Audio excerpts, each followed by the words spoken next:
Welcome to the Non-Essential Podcast. I'm Steve Gibson. I'm Ben Matlock, and as soon as we start, my animals get going.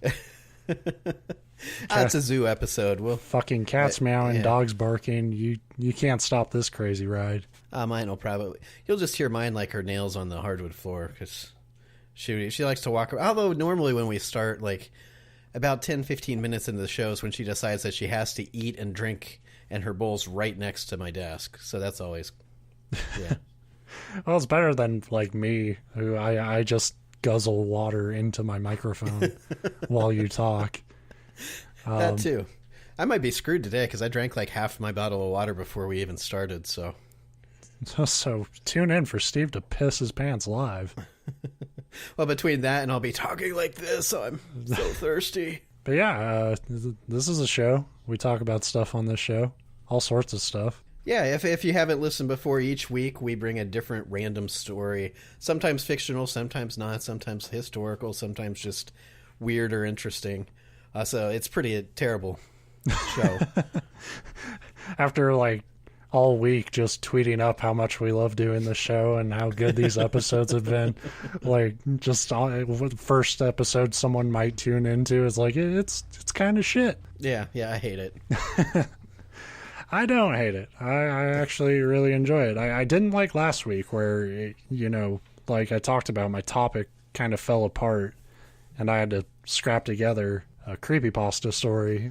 But I do like those episodes and I think it came out well. But, maybe I need those episodes every now and then because I got to tell you, like putting together today's topic was fucking a breeze.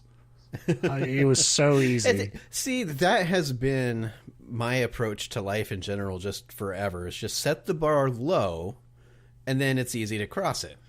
Like to cross the bar. Yeah, like on a Monday you go into work and just be a shitty employee, do as little as possible. That way the rest of the week you just do minimal work and it's like, look how much more productive I am. Right. And I like the idea of you setting a bar low to cross it instead of propel over it. But yeah, today we're gonna talk about an exorcist story, and it's not gonna cheer you up. This isn't a feel good. This is one of those bad ones where shit got really, really bad.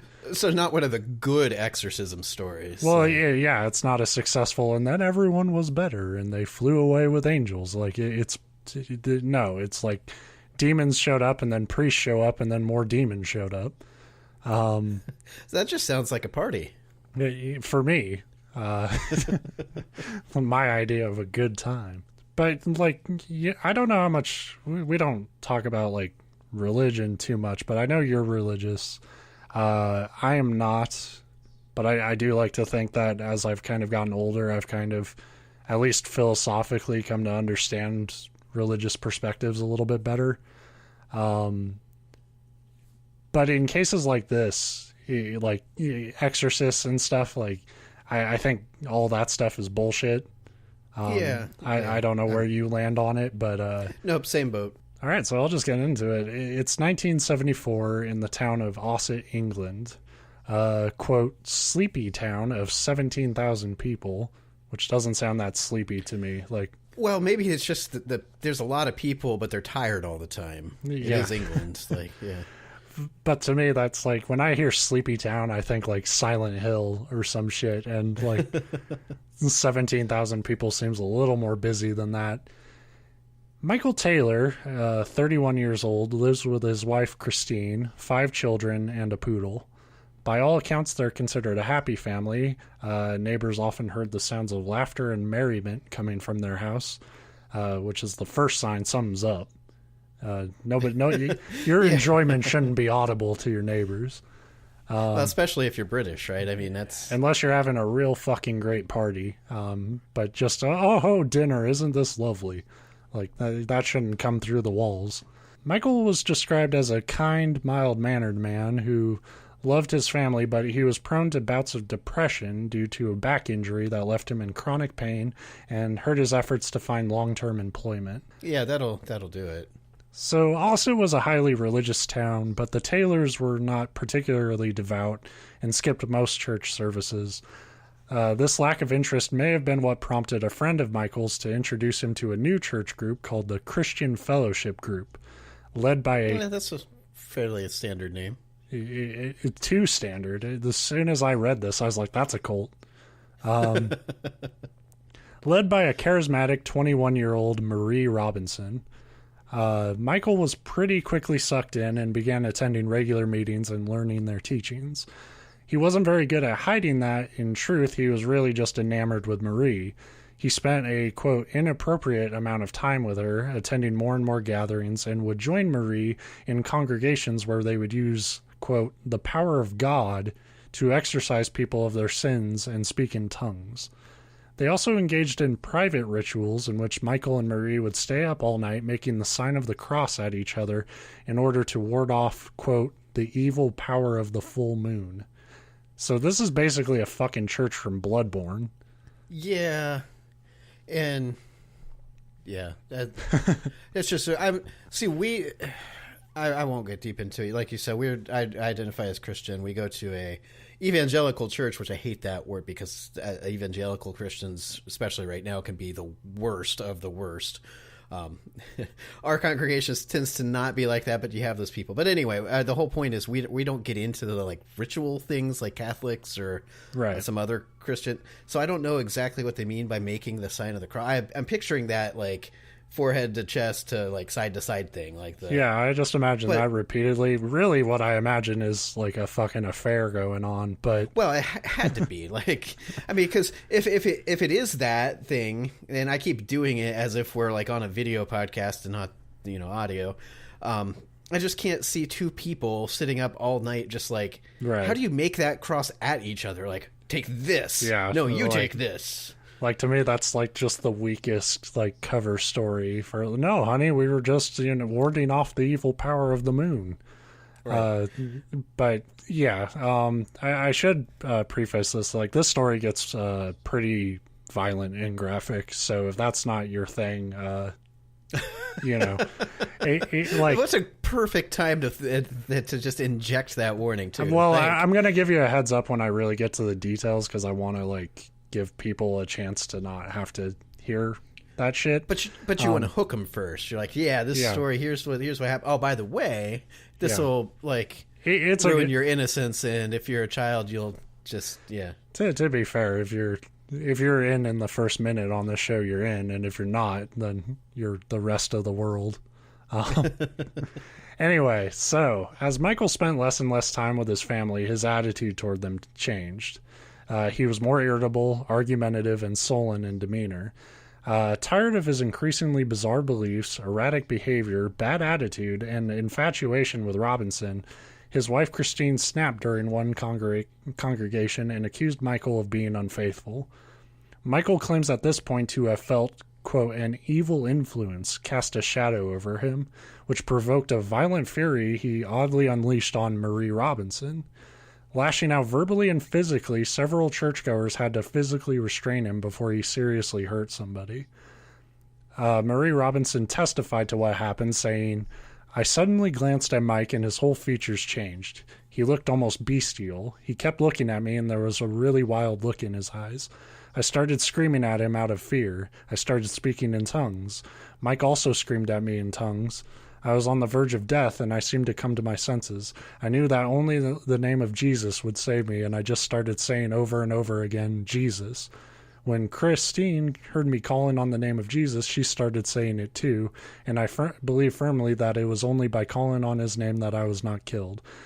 Not the congregation that jumped on him to physically stop him. And I would also probably leave instead of just standing there shouting Jesus while somebody is yelling at you in tongues. Michael would claim to have no memory of the incident, despite knowing that an evil influence had cast a shadow over him. That'll be a reoccurring thing, is Michael not knowing what happened except what happened. Conveniently, right before I did the bad stuff, I felt evil, and then I didn't remember anything. Yeah, and then I went to bed. Why does nobody claim that they felt an evil presence or just possession right before they did something awesome and good? Or just something that doesn't really affect that much. Yeah. Like, I just bought a video game I shouldn't have bought, but, you know, like, hey, I had an evil influence over me. So I'll have to remember that the next paycheck. Despite the violent outburst, the following day, Michael was forgiven by Marie in the church and was granted absolution. However, the church would keep a closer eye on Michael afterwards because he was fucking crazy. Right. His character wasn't improving, and as time went on, he even went out of his way to alert several local ministers that he might be under the influence of demonic forces. The local vicar came to the conclusion that an exorcism should be performed on Michael. I just love the word vicar. I'm sorry. Yeah. And Father Peter Vincent and Reverend Raymond Smith were brought in to do so. On the night of October 5th, 1974, at St. Tame's Church, the two ministers began their ritual. Michael immediately went into an uncontrollable convulsion and fits and bouts of scratching, spitting, and biting, which required him to be tied to the floor. Over 8 hours, Michael was subjected to having crucifixes shoved into his mouth, being doused with holy water, which, if you're tied to the floor, and depending on what the fuck they're doing, could probably feel a lot like waterboarding. No. It's totally different. Forced to confess his sins, while the whole time he growled and snapped at anyone who came near him. The priest claimed that 40 demons inhabited Michael, so it's like spiritual pest control. Like, yeah, the foundation's all fucked up. You got multiple demon nests in there. We'll have to bring the tent. Of these, they said there were ones representing incest, bestiality, blasphemy, lewdness, heresy, masochism, and carnal knowledge. These demons did not, quote, go easily and had to be dragged from Michael, kicking and screaming. Well, since most of those demons were like sex related, couldn't you just get rid of the carnal knowledge demon? Then the others would still be there, but they wouldn't know what to do. Maybe. But you're going to love where this goes. So 8 hours of basically beating the piss out of this guy. Yeah. By 8 a.m. the next day, the priests carrying out the exorcism were exhausted and had to decide to finish the exorcism at another time, despite claiming that the 3 demons left inside Michael were one of insanity, anger, and murder. Oh, those are good demons to leave. These 3 demons were still in the fucking guy, and these fucking dipshits were like, well, we'll deal with it later. I'm tired. I need a nap. Like, if you actually believe in this shit, which I don't, but if you do you not have like a moral obligation to make sure that those specific demons aren't in somebody before you send them out into the world? At the very least, like, God, it's been forever since I don't know if I've even ever watched The Exorcist, like, from beginning to end. That's one of those movies that's been around and such a classic that, like, it's hard for me to, like, did I piece it together over time or sit down and watch it? But didn't they call in, like, a second, like, a backup? Yeah. Like, couldn't you?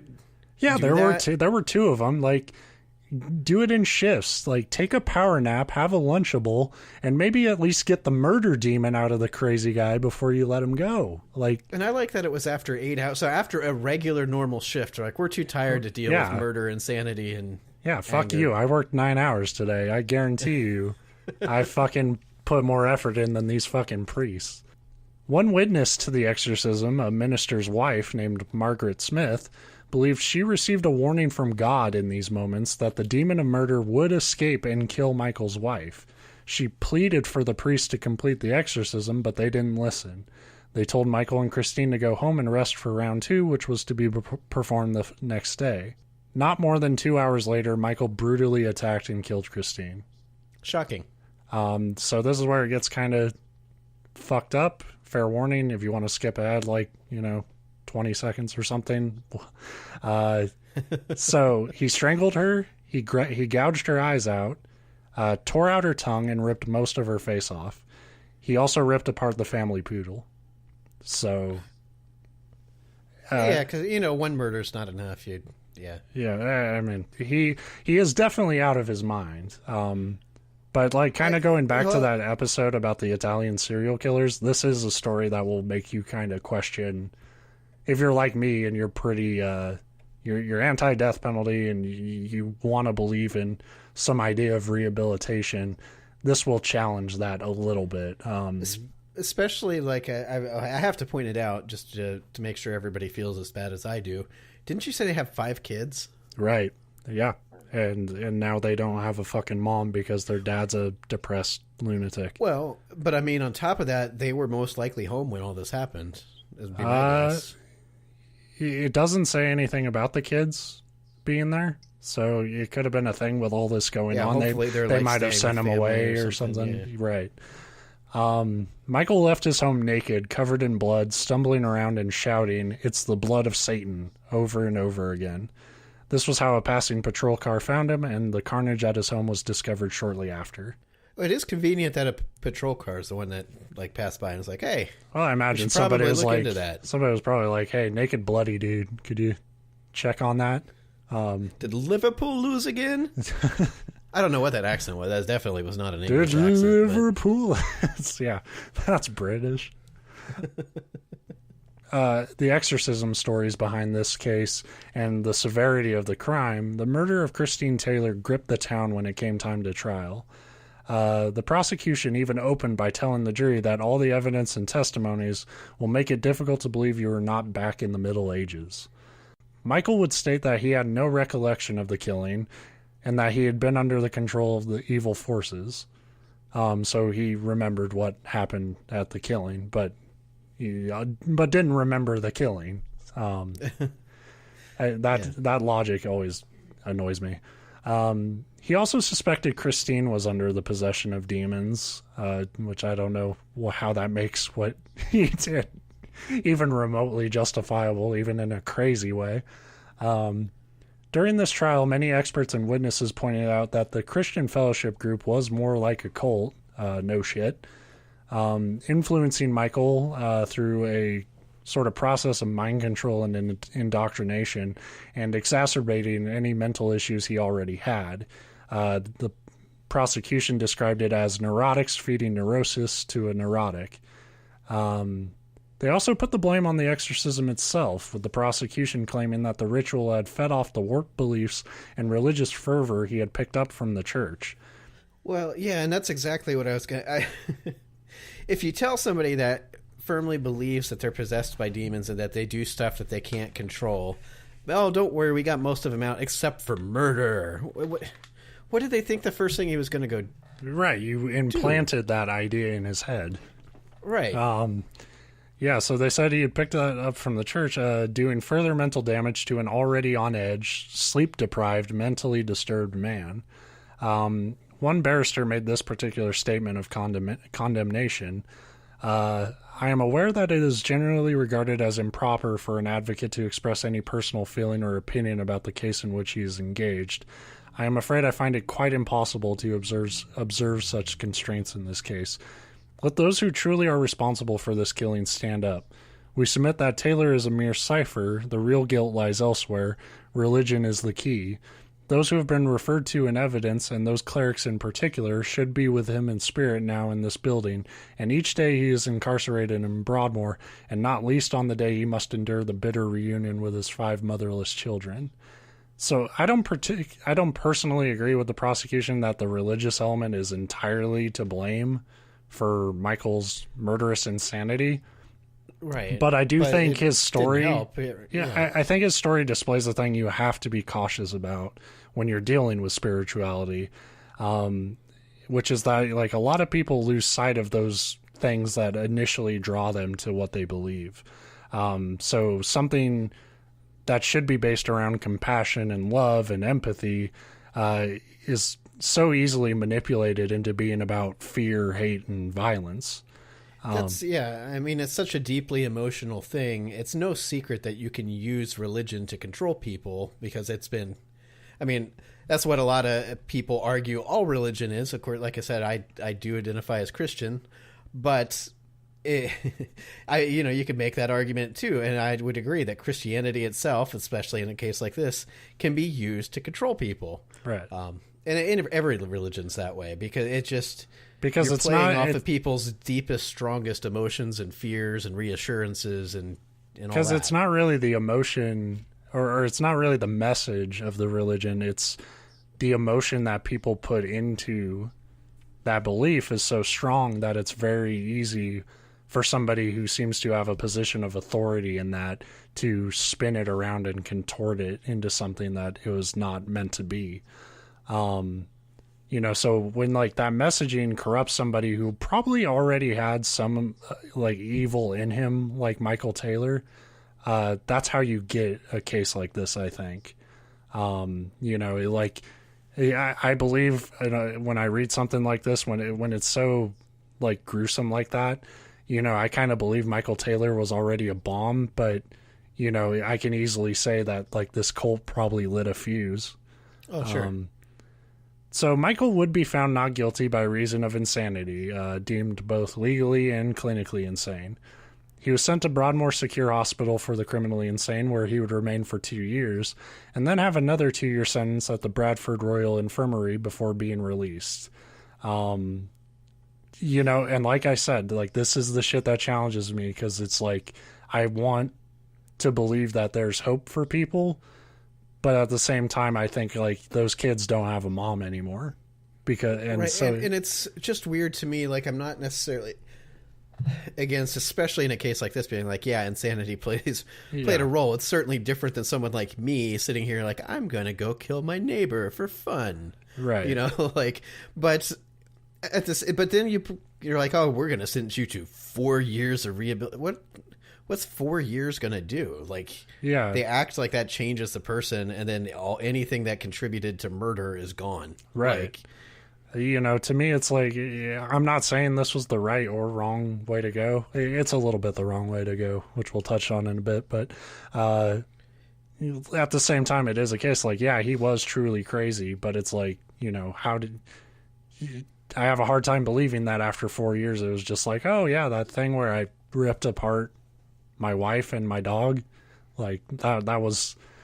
I got carried away. I got carried. I'm sorry. I got really into it. And, I was in a dark place then. Thank you. Thanks, Doc. Yeah, I don't agree with that necessarily. But then again, what the hell do I know?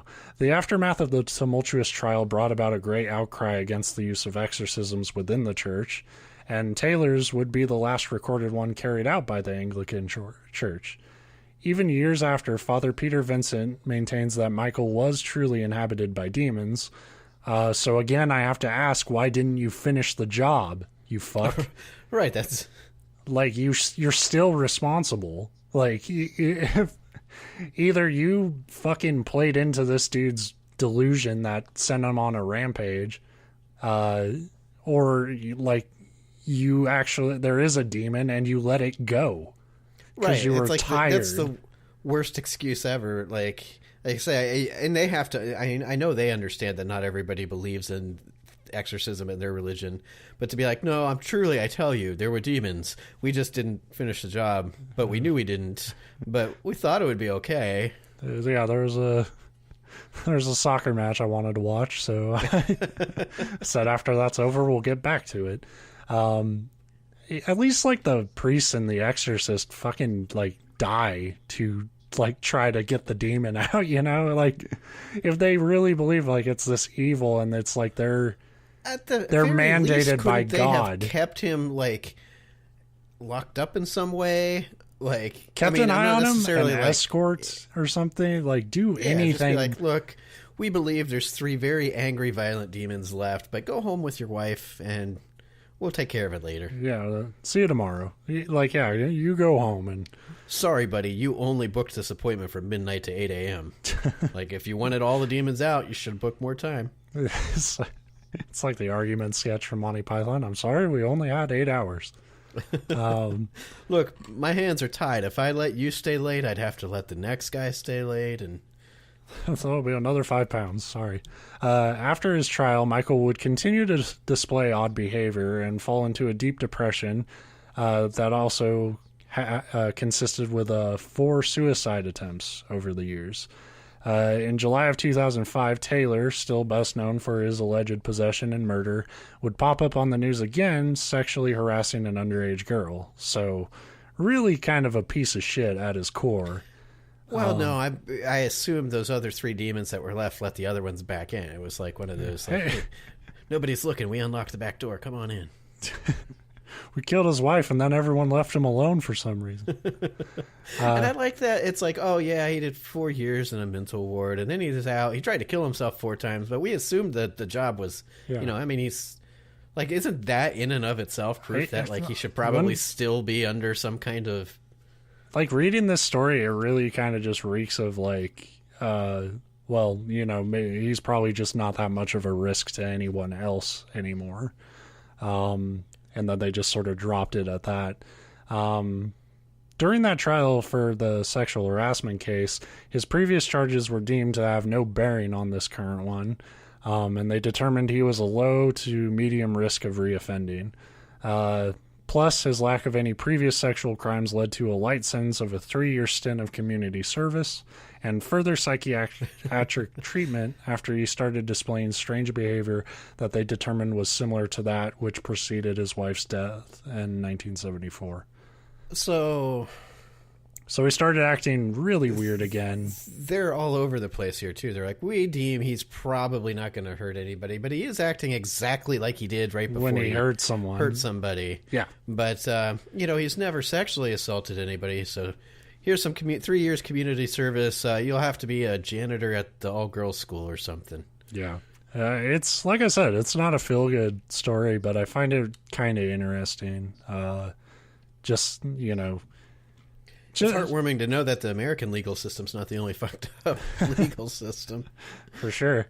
But just like, kind of what we were talking about, like, I think it's really interesting to, because you see a lot of, like, kind of just almost cliche brainwashing from, like, religious cult groups and stuff.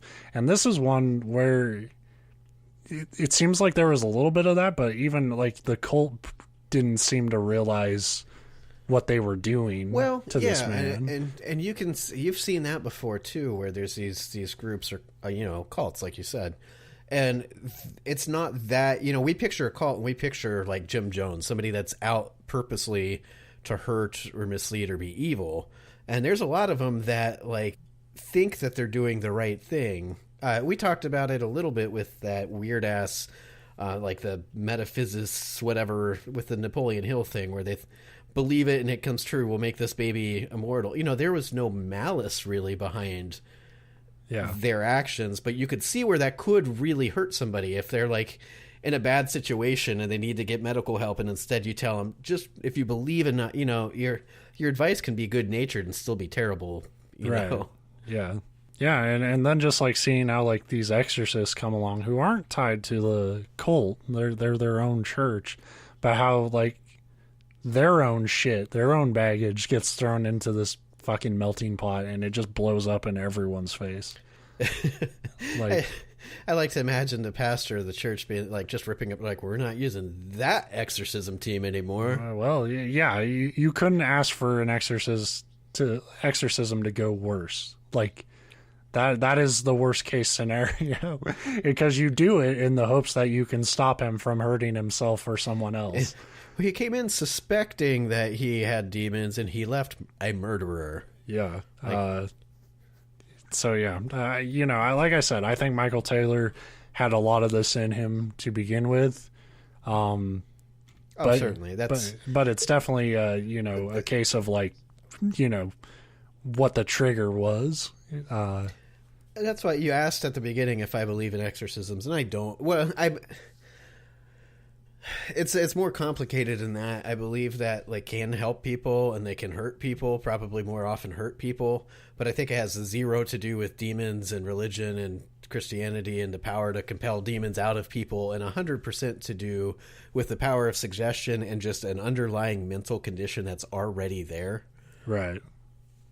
And that's like the most dangerous way to treat it too, because just because something might happen to work on luck one time doesn't mean that that's the way to go about, Because like one thing, a lot of things that come about in certain religion teachings like this that you get from kind of his cult group, and it seems like you kind of get from these exorcists or whatever, is that they try to sell you on this idea that you are powerless.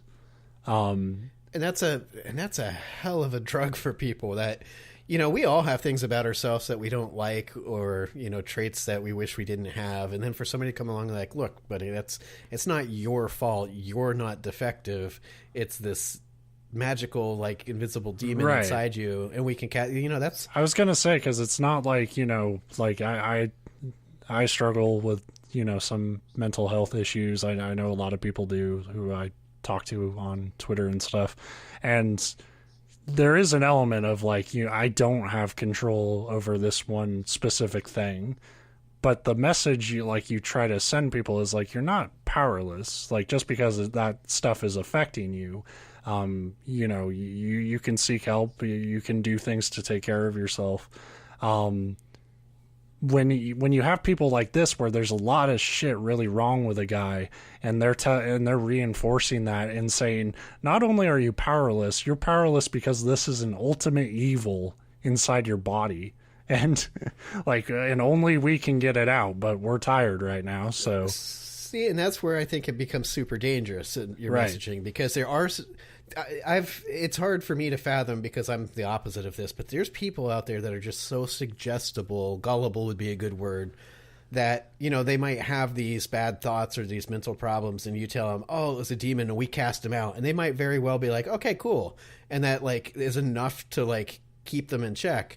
But what I think he would do 99% of the time is instead give them an excuse to ignore the problem until something happens, and then be like, look, well, I was told that's not my fault. There's nothing I can do. Right. It's the demon. Yeah, totally. Which kind of manifests in his 4 suicide attempts that you mentioned.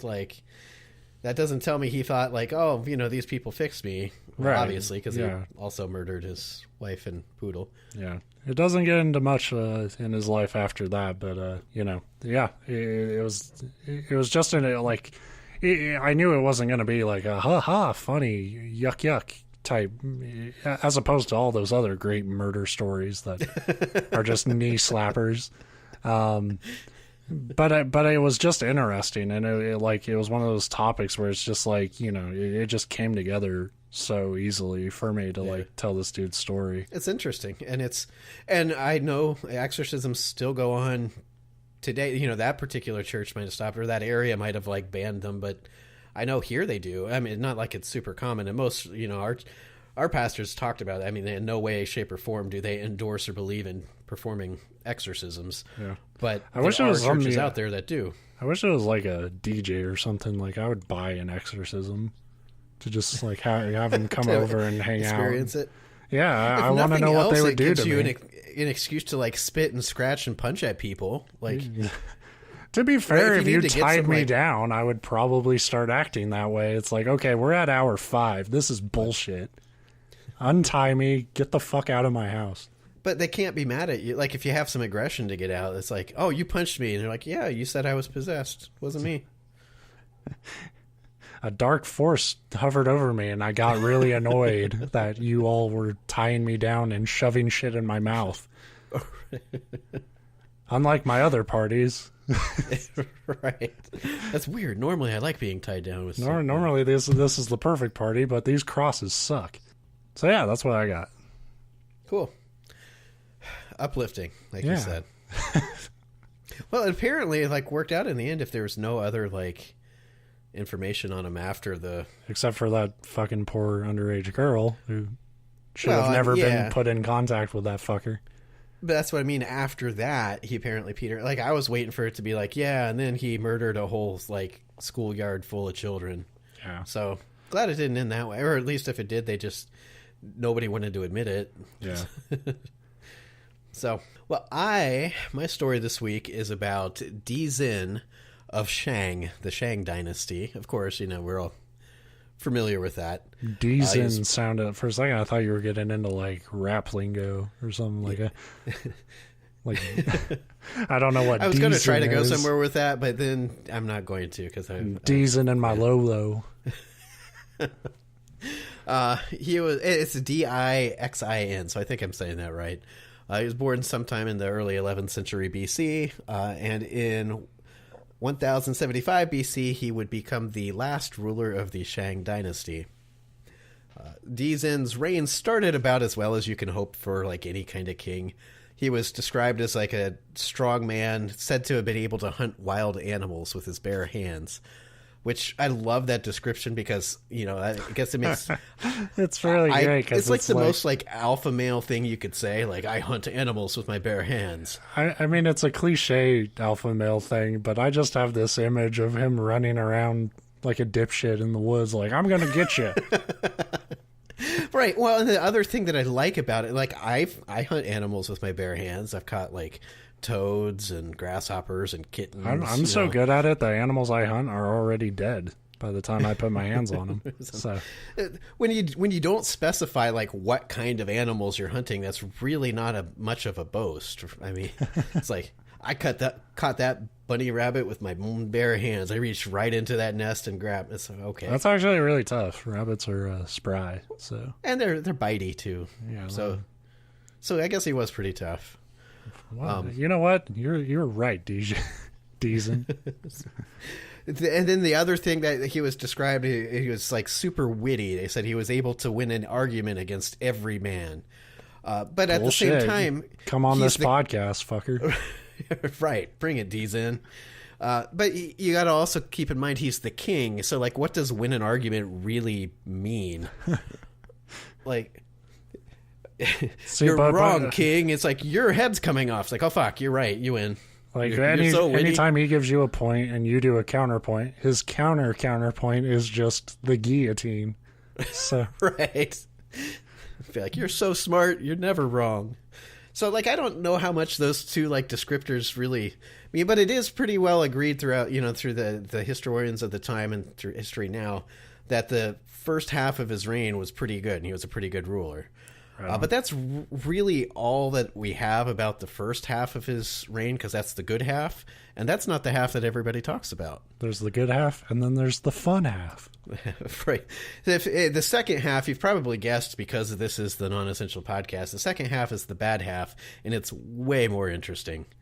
But as a side note, that also kind of makes me feel, but we joke all the time about how our show, like, we tend towards, like, the bad stuff, like a guy who just got exorcised halfway and killed his wife, ripped the dog up, is a perfect example. Yeah, I think part of it is just like, I think a big thing we love about this show is how it lets us cope with, like, the awful shit. Right. History is apparently the same way, because they're like, oh, this good half, yeah, it was good. He hunted with his hands. Because there's not really a chapter to write about, and everything went well, you know? Right. But, so at some point during his apparently prosperous, good, proud rule, Zen decided that he had access to all his nation's wealth, he had unlimited power, but only one life to, like, enjoy it all with. So he was really going to live it up. So... Right on, man. Let's Wang Chung. Right. The first thing that Zen is known for was having built what was probably the first and most likely the last lake of alcohol. That's right. He built... Like, how is this the bad half? This is the best. He built an entire... They call it a lake. I'm imagining more like a big pool, but it was big enough to swim in and also float atop on canoes on. So, like, it wasn't just like, here's a little kiddie pool filled with, like, Bud Light. It was a lake of wine, is how it was described. And now we've just given Bud Light their Super Bowl ad idea. Zen says, drink Bud Light. Zen would never say that. Yeah, I guess he and his buddies would, like, float around on the pool. It said they'd, like, on rafts or canoes or whatever the hell, and they just, like, dip their heads over the side and take sips whenever they, you know, needed some refreshment. I'd probably put a cup in or something, like, at least like one of those big bendy straws, so you don't have to turn your head. If you've ever gotten booze in your eye, it fucking hurts, man. Like, and I do it every time I drink. Yeah, and I don't think they had goggles back in, you know, 1075 BC or. But I, as I'm reading this, like, I couldn't help but picture, like, the opening scenes of Billy Madison, where they're, like, just him and his buddies just plastered all the time. The pool, yeah. Yeah, or the fountain, or we're just whatever. Well, Billy Madison was a modern retelling of Zen. So, like you said, that's a cool story. But the problem wasn't that he had this kick-ass, like, wine pool. The problem is that he'd enjoy it to excess. You know, he wouldn't just Again, enjoy a reasonable amount of lake wine. Okay, like, where's the problem? Better. I made a fucking I made a lake out of booze, and I'm going to enjoy it, damn it. And you're all going to sit there and judge me? Well, and alcohol is good, of course, but you can't have drinks without some kind of like bar snacks. So in the middle of the wine lake, he had constructed an island built that featured a forest of meat trees. So this is fucking great. Like, I don't know. Yeah, everything about this is the good half so far. Right. This is like, there was the good half and then like the perfect half. Well, and then you hear meat trees, and like my admission, when I first read that phrase, meat trees, it's not really a pleasant mental picture, because I'm like, what? Just like, well, the meat trees sounds like a fucking cheap ass horror movie, but the way what it is great. It's really what you would think. They were trees obviously false trees, and their branches were just skewers of roasted meat. So like you could, it's fucking Willy Wonka, but exactly. Except with like, I'm not a big shit. sweet person. I like alcohol and meat, so yeah. I mean, I would go for some candy there too, but I'm not going to complain. Like, but generally as one ages, their like partying days kind of fall by the wayside. You know, your friends they get all married and have kids, and suddenly the same guy that was doing keg stands at your last rager like is looking down on you just because you're 35, and instead of sipping on a nice Merlot, you're still like backstroking in it. But Dizin, he didn't grow up and grow out of his party phase. In fact, his appetite for debauchery only grew. well, So you can only because you go off to like start a family and shit because that life doesn't fulfill you. But if you have a whole But if you have a lake and a fucking meat island, like, what is the problem? Like, you made heaven on earth. So as his appetite grew, he realized you could only have so much fun with a lake of wine and a forest of meat trees, unless you were accompanied it with, as historians describe, festive orgies. So, all right, we're fucking golden, man. Like, right. This is the best. He did it. He did it. And we're not talking about like the normal amount of orgies. We're talking like a super irresponsible amount of orgies. You know why it's the end of the dynasty? Because they didn't need any others. They couldn't top it. Yeah, they're like, we reached our golden age. But in the eyes of his people, the wanton, immoral sex was bad enough. But to make matters worse, at these parties, Dizin and his friends would compose songs with, and I quote, crude lyrics and poor rhythm. So basically, we're drunk. Who wouldn't, like, fuck, dude, go to karaoke. Like, but I can see their point. It's like having the like cool party house next door, but you're not there. You're the neighbors, and then on top of it, they're blasting like Nickelback or something. It's like, fuck. You know what? Fuck that. With a lake of goddamn booze, I'll blast some Nickelback. Fucking, and I hate Nickelback, but goddamn it, like, it's a fucking party. Yeah, at that point, you're so wasted. Yeah, it's their fuck up for not being in the lake. It was my favorite thing when I read that they like specifically complained about poor rhythm. Like, yeah, look, if they were good, I wouldn't the complain. excess drunkenness is bad. The orgies are probably not appropriate, but man, the rhythm on their singing is so fucking bad. But it was easy for the people to see that their ruler Dizin had lost his way. He wasn't really being a good ruler. He was being a great party person. There's nowhere to go from there. Like, what do you want? Like, we need better schools. Like, I'm assuming why? If you're one of his people, what you want is somebody that'll lead you to prosperity instead of bleed you dry through taxes. No, I am giving you the means to die the way we all should. Painfully and slowly from liver disease.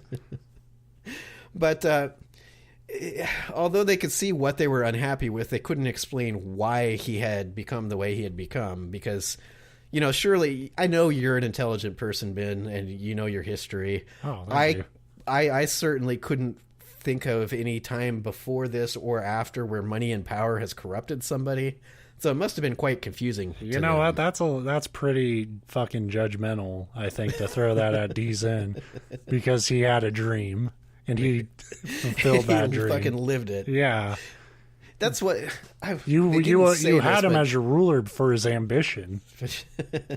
I like to think he was just like this normal, like Mr. Incredible at the first, like beginning of the first movie, where he's like sitting on his throne, just like, this job sucks. And then one night he just had a dream about a lake of wine with a meat forest, and he woke up. He's like, one day I'd like to have that. Wait a minute.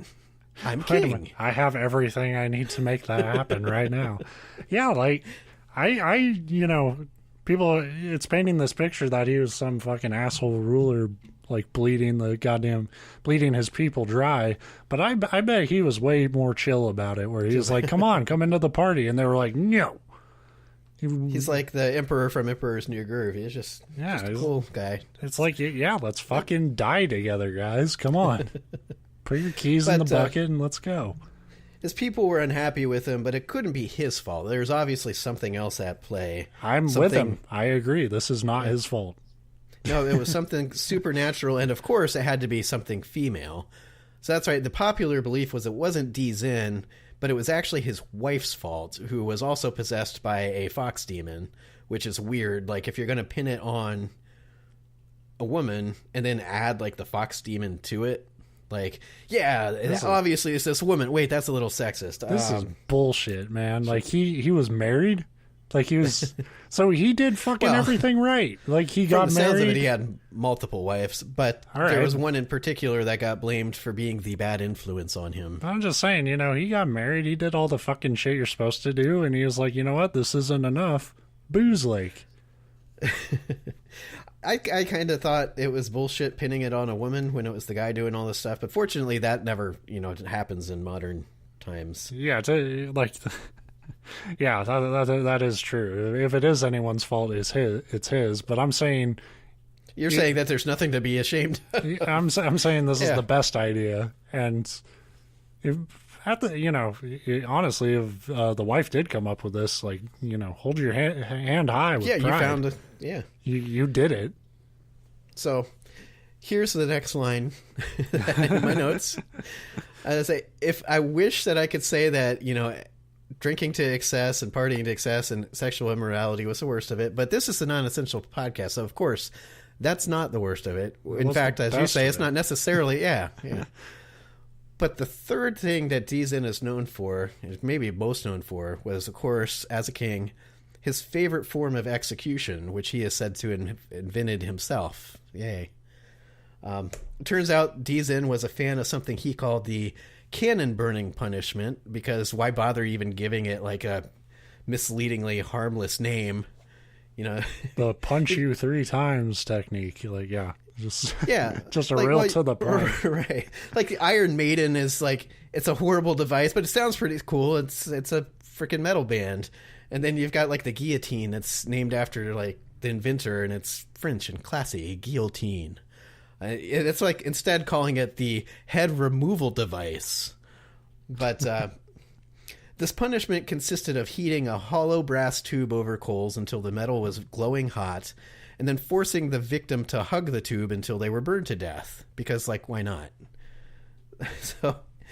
And what better way to open your grand festive orgies at your villa on the shores of your wine lake across from an aisle of roast meat than by gathering around to watch fellow humans be melted to the side of a frickin' brass cannon. Apparently... Yeah, that's not as good. Yeah, fell off a little bit on the cool guy meter. Yeah, that's a downer. In fact, that's when that party becomes that weird fucking, like, week-long party where, like, somebody's like, I got a fucking great idea.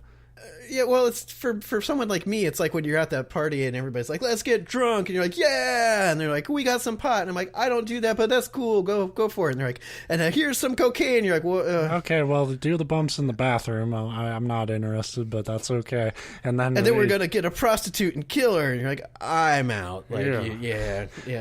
We're gonna funnel drugs into a dead body. You in? But, so like you say, it seems like a bit of a downer, but apparently the executions are what would get Dee Zin highly aroused, which I admit is the best state to be in if you're heading into an orgy. You got me. Like, you pulled me out of it. It's like, okay, fuck you, dude. You're weird. Yeah. If you can imagine, like, not all of Deezin's contemporaries and family members agreed with his lifestyle choices. He was a true Willy Wonka, and he fucked it up. Yeah. Well, that's the problem with unchecked like partying. It sounds cool, but then it always just turns into like Justin Bieber. You turn into an awful person. That's not fair. I don't know anything about Justin Bieber. We don't know the Biebs. Yeah, I know. I just picked his name out of like a celebrity hat. He's got like an orphanage where he saves kids and kittens and like couples them up together so that's kittens and kids. I don't know. You know what? He might have a booze pool in a meat island that like isn't tainted by fucking bullshit. Like, yeah, executions that get him sexually. Don't get me knocked off his potential party lists. All right, I'm just saying. I want to know. He's probably nice. He's Canadian, right? I don't know what he is. Anyway, like I said, Deezin's contemporaries and family members didn't really agree with his lifestyle. They probably at first, they're like, cool, Lake Hawaiian, can I like vacation there during the summer? And it's like, sure, sweet. But once you start melting people to get sexually aroused, he lost a lot of his support. His brother tried to... that could kill a campaign. His brother tried to like sway him and change his mind from, hey, you got to stop acting like this, but he was rebuked. Could you just imagine burning somebody on the cannon instead of doing it? No can do, bro. Like, I tried. But, I like that it says he was rebuked, but that's it. Which is pretty lucky because his uncle also tried to confront him and Deezin had his heart ripped out. So... yeah, that's also what rebuke means. And his excuse for ripping his uncle's heart out is he said, I would like to see what the heart of a sage looks like. It's like, what? Okay. All right. Yeah, this he was party, probably drunk on lake wine, but... this party is a little off the rails now, completely. Yeah. His other uncle tried to protest his actions as well, but after his brother got his heart ripped out, the surviving uncle feigned madness to avoid execution and was thrown into prison for the rest of his life instead. So it's like, look, Deezin, you're getting a little crazy, and the sky is falling, and chickens are alligators, and I don't know where I am. Hee hee. It's like, fuck. Like, so, and of course, like we said, the real problem with having rulers that care more about enjoying their wealth and power than they do their country is that it's expensive, and so it goes to no surprise that in order to sustain his lifestyle, he basically bled his dynasty to death through taxes. It couldn't have been in very good shape to begin with, but at some point, the Shang dynasty that he was, quote unquote, ruling, got in a fight with the Zhao dynasty and were handily defeated. This battle would be the end of Deezin's reign, not because he died in battle like a hero, though, but because he could see that, like, shit, well, this party's come to a close. So what he did is he gathered all his wealth and treasures and had them brought to his palace, and he surrounded him with them. Then he set his palace on fire and burned himself to death. So... well, you went out with that party got fucked up, but he went out like a boss. Well, and it's kind of like... it's not as good as forcing him to hug a glowing brass cannon, like taste his own medicine, but that's up there. I mean, he burned himself alive, and that kind of tells me that he had... fuck it. Yeah. Well, that would be the thing. Like, he sets himself on fire. It's like, I'm going for one last swim, and that whole fucking lake just goes... it's alcohol. Just boom. I would strap myself to that fucking cannon and let it sink. Just... you're... yeah. Oh, man. Wow. Yeah. So... if you look him up, like, I keep referring to him as Deezin, but he's actually better known as King Zhao, which was really confusing to me when I'm reading through this because it was the Zhao dynasty that overthrew him. But as it turns out, King Zhao is kind of a nickname that he was given after his death, and it's more of a like derogatory. It's supposed to be a bad thing, which I kind of get. I guess they're saying like, oh, he was a shit ruler to his dynasty, but thanks to him, the Zhao dynasty would rise in power, and in fact they'd go on to be like the longest living or the longest ruling dynasty. So if you want to look him up, it's King Zhao of the Shang dynasty. Well, like I said, he lost me once. Like he could only get hard from fucking murder.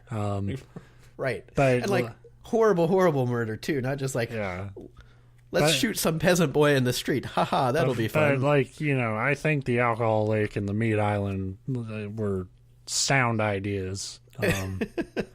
Yeah, except like, and the population should have rallied for that's him. one of those things that we've all like kind of joked about. You're like, oh man, we should have a swimming pool full of margaritas. It's like, yeah, do you really want to drink a drink that like Dwayne has been bathing his balls in though? Like, I'm hammered at that point, dude. I don't give a fuck.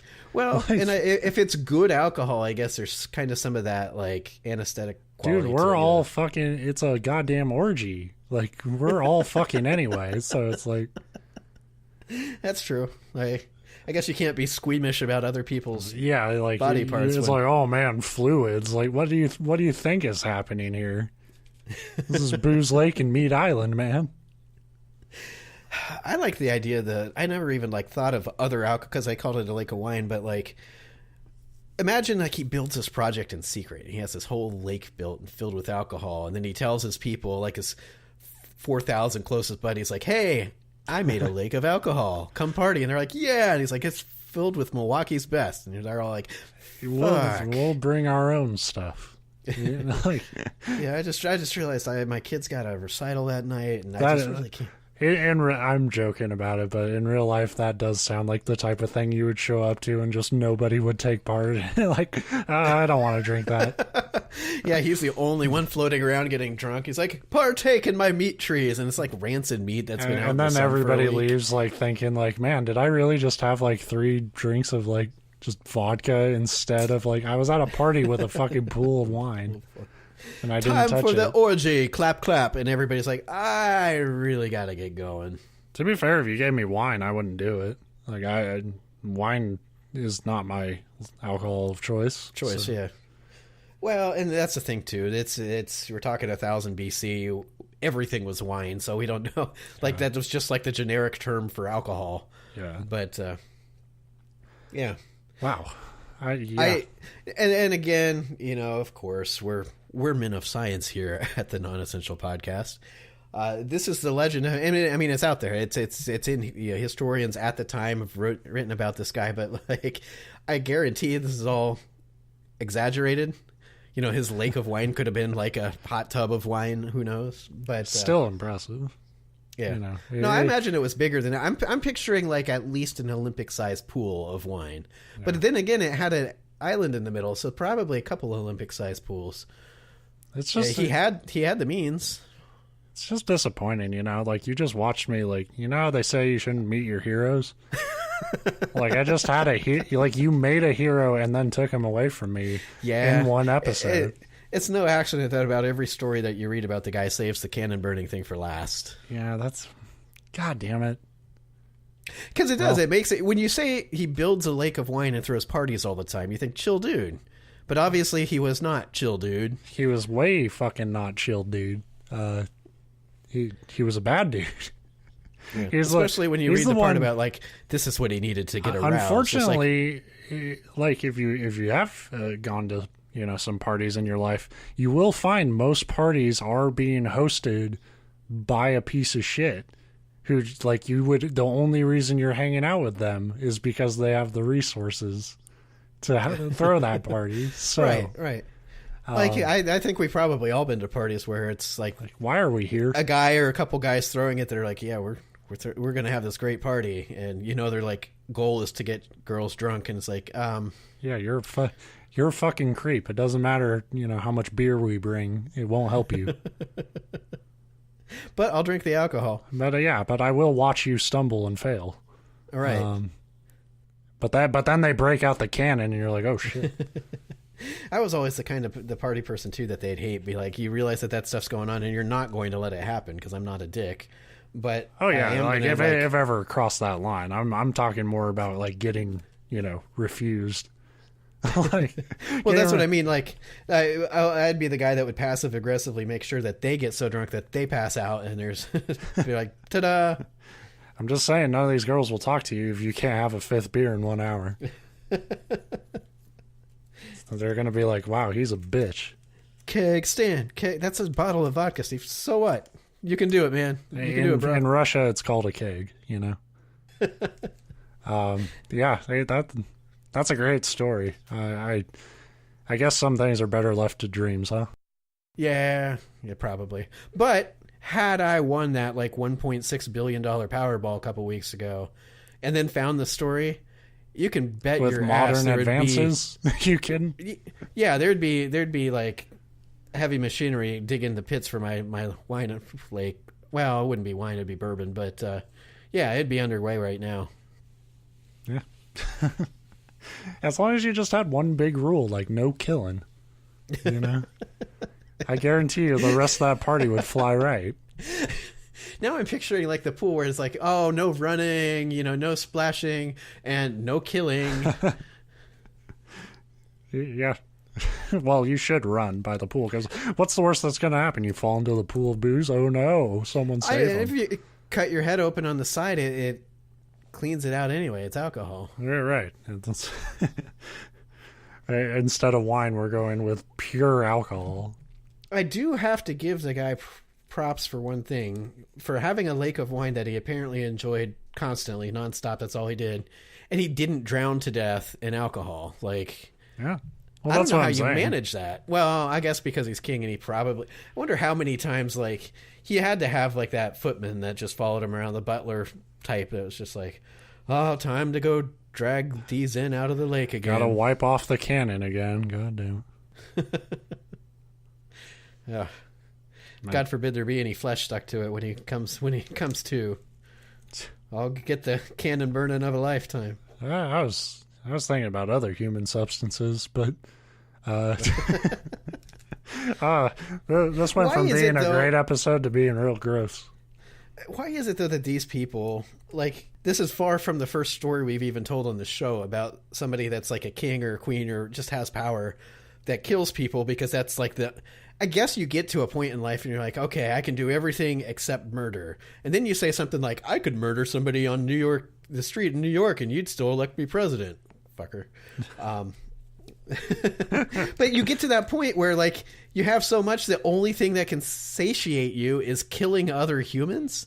Yeah. And then you can't even do it in the normal way. You're like, well, hanging them is boring. What can we do to spice this up a bit? Yeah, it's not. I don't think it's a coincidence that it's usually the psychopathic, powerful who are in those positions, which I have never been in. So I'm a little surprised that his people couldn't control him better, though. Like, because he had to be drunk all the time. Because they were drunk all the time, so they were like, "Oh, that's a good idea." That's how that torture started. They just. One of their, like, barbecue things where they were cooking their meat for us got really hot, and some guy was so drunk, he's like, hey, Bill, I bet you won't go hug that thing. And he's like, fuck that, yeah, I will. Anybody, like, why do fucking sports fans light cars on fire when their team wins? Like, there's no logic to it. It's just like a community. We probably don't want to dwell on the fact that humans, the more they celebrate, the more they want to burn and kill things. Yeah. Oh, wow. I was not expecting a lesson about humanity at the end of this, but goddamn, we hit one. But still, a boy can dream about his wine. I don't know which I would rather have, a wine lake or a meat forest. Probably a meat forest. Hangovers are real rough as you get older. Yeah, and like that's the thing. Like, I can already drink myself to like hangover blackout with just a bottle. Right. I don't even need a fucking bathtub. You give me a bottle to myself, I'll make it happen. But one of the greatest joys in life is cooked meat that you didn't have to do shit for. It's just there. And the novelty of plucking it off a tree is really, that's just a special image. I would totally be like skipping through the forest, like la da da da da, singing like a Disney song and plucking off a ham here and a turkey there. Yeah, that sounds great. In a world of pure imagination. So, yeah, man. Take Deezen out of the picture and just chase that dream, folks. And we'll see you next week with another non-essential podcast. Maybe. I might just be sitting here daydreaming. Again, non-essential.